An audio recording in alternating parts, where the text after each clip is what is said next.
अस्सलामुअलैकुम friends, welcome to cooking with Nuzrat. आज हम बना रहे हैं कड़ी।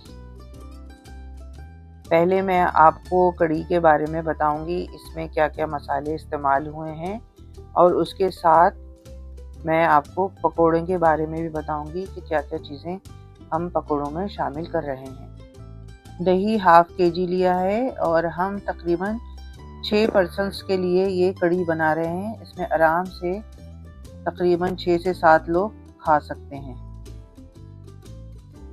ये बेसन लिया है मैंने 6 टेबल स्पून भर के। इसको दही के साथ हम ग्राइंड करेंगे। और ये वाला चमचा है, ये देख लें, ये खाने का चमचा है। ये मैंने इस तरह से, जैसे ये पहाड़ी बना हुआ है, इस तरह भर के 6 टेबल स्पून लिए हैं। साथ में प्याज ली है 2 मीडियम साइज की। इसे भी हम दही और बेसन के साथ ग्राइंड करेंगे। कड़ी में हल्दी पाउडर ज़्यादा इस्तेमाल होता है। ये मैंने 2 टीस्पून भर के लिए हैं और 1.5 टीस्पून भर के रेड चिली पाउडर लिया है। साथ में 2 टीस्पून मैंने लिया है सॉल्ट, और ये है पिसा हुआ गरम मसाला 1 टीस्पून। लहसुन अदरक का पेस्ट है 1 टीस्पून। ये सारे मसाले कड़ी के लिए हैं। और हरा धनिया गार्निशिंग के लिए है, और हरी मिर्चें। साथ में ये लिया है मैंने भगार का सामान है। ये 10 से 12 मैंने ग्रीन चिली लिए हैं। इसमें नाज़रीन देखें, इस तरह से मैंने कट लगा लिया है क्योंकि ये भगार में फिर ये बहुत ज़्यादा चटकती हैं। साथ में 10 से 11 मैंने साबुत लाल मिर्च ली है। लहसुन का जवे लिए हैं 3 से 4 अदद, इनको बारीक चॉप कर लिया है। और सफ़ेद ज़ीरा लिया है, ये हम बघार में इस्तेमाल करेंगे। इसमें कड़ी पत्ते का भी इस्तेमाल होता है, लेकिन मेरे पास कड़ी पत्ता नहीं था। और अगर इसमें कोई चीज़ कम भी हो तो कोई फ़र्क नहीं पड़ता, बघार तो हो ही जाएगा। लिहाजा अगर आपके पास कड़ी पत्ता हो तो आप यूज़ करें। ये सारी चीज़ें जो हैं ये कड़ी के मसाले हैं। और अब हम आते हैं पकोड़ों की तरफ। तो ये पकोड़ों के लिए मैंने बेसन लिया है। ये इस तरह से 2 कप भर के मैंने बेसन लिया है। ये दिखाने के लिए मैंने रखा था ये कप, ये वाले 2 कप हैं बेसन के। ठीक है, इसके हम बनाएंगे पकोड़े। और एक बड़े साइज की प्याज है जिसे मैंने चॉप कर लिया है, ये इस्तेमाल होगी पकोड़ों में। साथ में जाएगा इसके अंदर हरा धनिया, और ये हम कड़ी में भी इस्तेमाल करेंगे। मैंने एक ही जगह निकाल लिया है। और हरी मिर्चें ये हैं 4 से 5 अदद, मैंने इनको बारीक काट लिया है। इसमें हम पिसी हुई लाल मिर्च शामिल नहीं करेंगे क्योंकि फिर मसाला बहुत ज़्यादा हो जाएगा। कड़ी में भी मिर्चें हैं तो आपकी मर्ज़ी है, ये ऑप्शनल है। अगर आप चाहें तो इसमें ज़ीरा भी डाल सकते हैं पकौड़ों में, और लाल मिर्च पाउडर भी डाल सकते हैं। यह है सरसों का तेल, ये हम पकौड़ों को फ्राई करने में इस्तेमाल करेंगे। और इसी का आखिर में हम भगार लगाएंगे। जी नाज़रीन, ये देखें, ये मैंने लिया है 1 गिलास भरकर। ये दही का पानी है, ये दही वाले की शॉप से मिल जाता है, डेयरी मिल्क से। लेकिन बाहर कंट्री में तो ये नहीं मिलेगा, ये तो पाकिस्तान में ही अवेलेबल होगा। तो आप सिर्फ दही का ही इस्तेमाल करें, ये ऑप्शनल है। ये मुझे यहाँ आसानी से मिल गया तो मैंने इसमें शामिल कर लिया। आइए अब हम इन सब मसालों को लेकर ग्राइंड करते हैं, जो कड़ी की चीज़ें हैं। जी नाज़रीन, सबसे पहले हम जो मैंने दही का पानी लिया है मैं ये शामिल करूँगी, और ये ऑप्शनल है। आप इसकी जगह 1 गिलास पानी डालें, सादा पानी ले लें, और उसमें फिर बेसन डालें। जो हमने बेसन लिया हुआ है 6 टेबल स्पून। इसके साथ हम वो सारे मसाले डालेंगे जो मैं आपको अभी बता चुकी हूँ। दही डालेंगे हम, ये हाफ केजी दही है।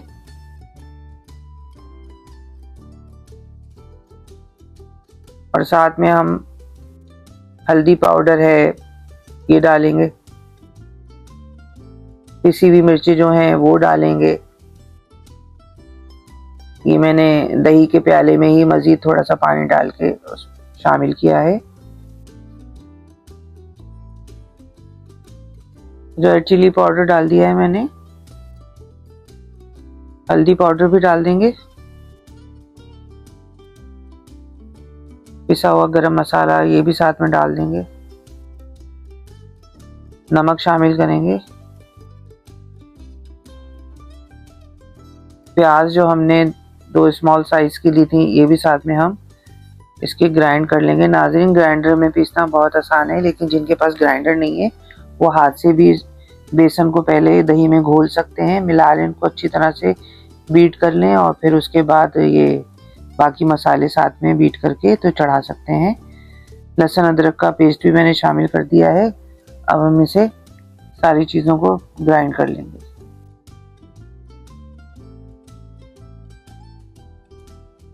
जी नाज़रीन, ये बस इस सारे सामान की तैयारी में ही टाइम लगता है।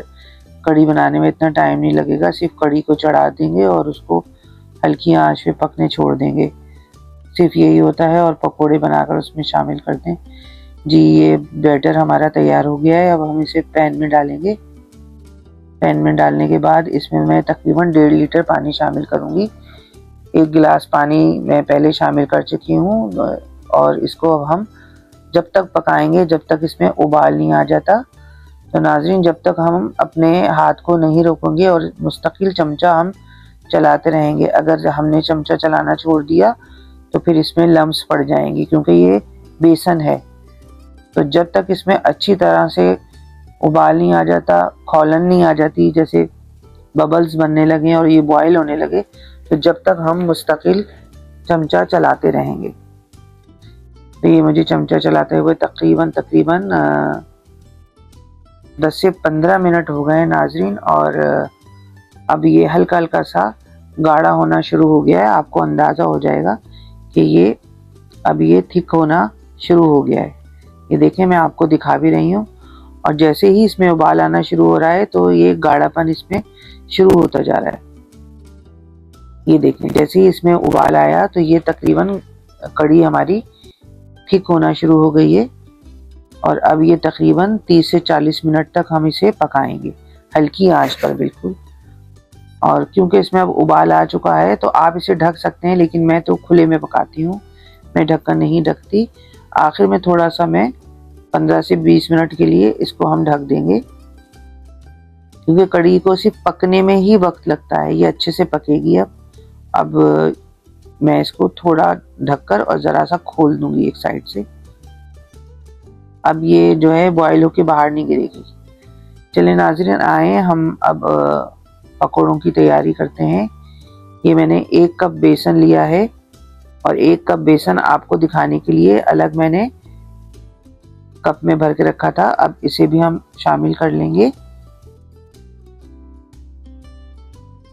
जी, अब ये 2 कप बेसन हो गया है। इसमें नमक शामिल करें। मैं इसमें रेड चिली पाउडर नहीं शामिल कर रही हूँ, क्योंकि काफ़ी मसाले हम कड़ी में शामिल कर चुके हैं और ये पकोड़े जब बनेंगे तो ये कड़ी में ही जाएंगे। तो अब इसे थोड़ा थोड़ा पानी डालकर हमें पकोड़ों का बैटर बनाना है। इसमें एकदम पानी नहीं डालिएगा, बस बिल्कुल थोड़ा थोड़ा सा डालना है। और हमें इसे पतला बिल्कुल भी नहीं करना है, थोड़ा इसको हमें गाढ़ा ही रखना है ताकि हमारे पकोड़े आराम से फ्राई हो सकें। बस मैं इसको थोड़ा थोड़ा पानी डाल के अच्छे से मिक्स करती जा रही हूँ और ये सारे लम्स हमें अच्छे से इसके ख़त्म कर देने। ये नाज़रीन, हमारा बैटर देखें तैयार हो गया है। अब हम प्याज शामिल करेंगे इस पॉइंट पर, और ग्रीन चिली जो मैंने बारीक चॉप करके रखी है शामिल करेंगे। हरा धनिया शामिल करेंगे। जी नाज़रीन, रेड चिली पाउडर अगर आप डालना चाहें तो आप डाल सकते हैं। तो मैंने ग्रीन चिली शामिल करी है, इसलिए मैंने रेड पाउडर नहीं शामिल किया है, रेड चिली पाउडर। अब इसे अच्छे से मिक्स कर लेंगे। अच्छे से मिक्स करने के लिए बाद हम इसको तकरीबन 10 मिनट के लिए ढककर छोड़ देंगे। जी नाज़रीन, 30 से 35 मिनट गुजर चुके हैं और अब आप कड़ी की कंडीशन देख सकते हैं, ये अच्छे से गाढ़ी हो गई है। अब आपको जितना गाढ़ा रखना हो इसको, आप उस हिसाब से इसको और मज़ीद पकाएं। कड़ी को वैसे हल्की आंच पर जितनी देर पकाएं वो उतनी ही अच्छी और मज़ेदार बनती है। तो अभी तकरीबन 35 मिनट गुजर चुके हैं, आधे घंटे से ऊपर हो गया है। अब हम पकोड़े फ्राई करते हैं और इसको मज़ीद मैं बिल्कुल हल्की धीमी आंच पर पकने के लिए छोड़ देती हूँ। और जैसे जैसे हम पकोड़े फ्राई करते जाएंगे तो मैं कढ़ी में शामिल करती जाऊंगी और कढ़ी भी जो है वो मज़ीद पकती रहेगी। इस तरह से हमारे पकोड़े जो हैं वो कढ़ी में साथ में पकते जाएंगे और सॉफ्ट हो जाएंगे। तो ये थिकनेस मैंने आपको दिखा दी है और साथ साथ आप इसके पैन के जो कॉर्नर्स हैं इनको भी साफ करते जाएं और बीच बीच में कढ़ी को मैं चलाती रही हूँ।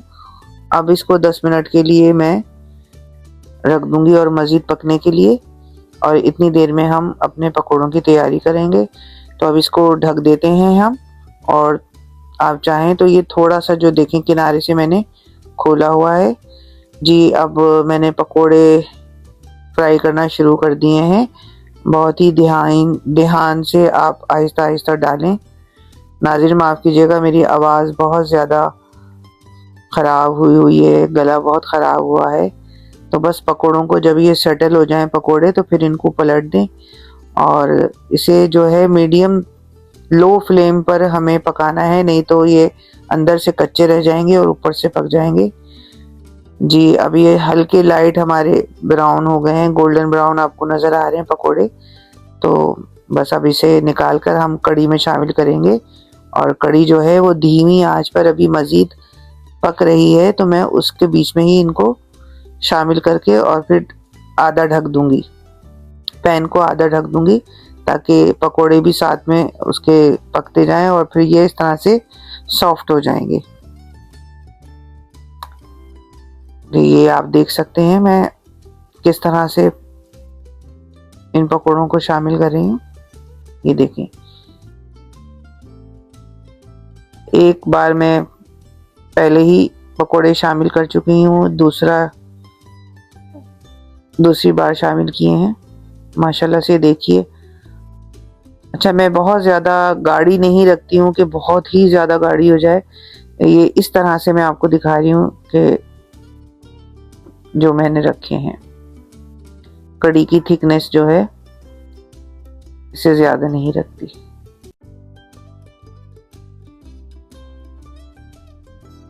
आप लोग देख सकते हैं माशाल्लाह से हमारी कढ़ी अब तैयार हो गई है। अब आइए भगार की तैयारी करते हैं। वही सरसों का तेल जिसमें मैंने पकोड़े फ्राई किए थे, तो जो तेल बच गया है उसको छान कर मैंने अलग वापस फ्राई पैन में ले लिया है। और जो भगार के लिए हमने साबुत लाल मिर्च, हरी मिर्च और लहसुन के जवे के जो मैंने चॉप करके रखे थे, ज़ीरा है और इसमें कड़ी पत्ता भी साथ में होता है जो कि मेरे पास नहीं है, तो आप कड़ी पत्ता शामिल कर सकते हैं। नहायत ही खूबसूरत तो लग रहा है, लेकिन नहायत ही प्यारी खुशबू आ रही है, धीमी धीमी भीनी भीनी। आज मुझसे पता नहीं क्यों गलतियां हो रही हैं, माफ़ कीजिएगा। तो बस अब हम बघारेंगे इंशाल्लाह। ये हमारा बघार तैयार हो गया है। जैसे ही थोड़ी सी मिर्चें ब्राउन होना शुरू हो जाएंगी और ग्रीन चिलीज पर भी थोड़ा सा कलर आना शुरू हो जाएगा, इसका कलर चेंज होना शुरू हो जाएगा, तो फिर समझिए कि हम इसको कढ़ी में शामिल कर देंगे। ये नाज़रीन हमारा बघार रेडी हो चुका है। अब हम इसे कढ़ी में शामिल कर देंगे और इसमें थोड़ा ऑयल का इस्तेमाल ज़्यादा होता है, सरसों के तेल का बघार है ये। बहुत बेहतरीन खुशबू आ रही है, सिर्फ इसमें कड़ी पत्ते की कमी है, तो आप लोग कड़ी पत्ता ज़रूर शामिल कर लीजिएगा। बाज़ औक़ात है कि वो नहीं मिलता, अवेलेबल नहीं होता। तो माशाल्लाह से बेहतरीन कड़ी तैयार है। उम्मीद है आप लोगों को बहुत पसंद आएगी। इसे बॉइल्ड चावल के साथ खाइए और रोटी के साथ भी बहुत अच्छी लगती है, और अगले दिन बासी कड़ी तो बहुत ही अच्छी लगती है। आप पराठे के साथ खाएं, रोटी के साथ खाएं, और इसे ज़रूर ट्राई कीजिएगा। बहुत आसानी से बन गई है और मैंने डिटेल में आपको एक एक चीज़ बताई है। तो मेरे लिए दुआ भी कीजिए और मुझे कमेंट्स भी कीजिए और मुझे बताइए कि कैसी बनी। इसे ज़रूर ट्राई कीजिएगा, मैं आपको ट्राई करके बताती हूँ। इसे बॉइल्ड चावल के साथ हमारे घर में बहुत शौक से खाई जाती है और कड़ी तकरीबन सभी लोगों को बहुत पसंद होती है, और ये सर्दियों में तो सबसे ज़्यादा बेहतरीन अच्छा और सादा खाना है। जी नाज़रीन, देखें कलर भी कितना प्यारा आया है और इंशाल्लाह खाने में भी टेस्टी होगी। मैं ट्राई करती हूँ। फर्स्ट बाइट मैं हमेशा आप लोगों के लिए ही लेती हूँ। मुझे हमेशा अपनी दुआओं में याद रखिएगा और मैं दुआ करती हूँ कि आप सबके दस्तरखान अल्लाह ताला हमेशा वसी रखे, रोज़ी में बरकत दे और रिस्क में बरकत दे।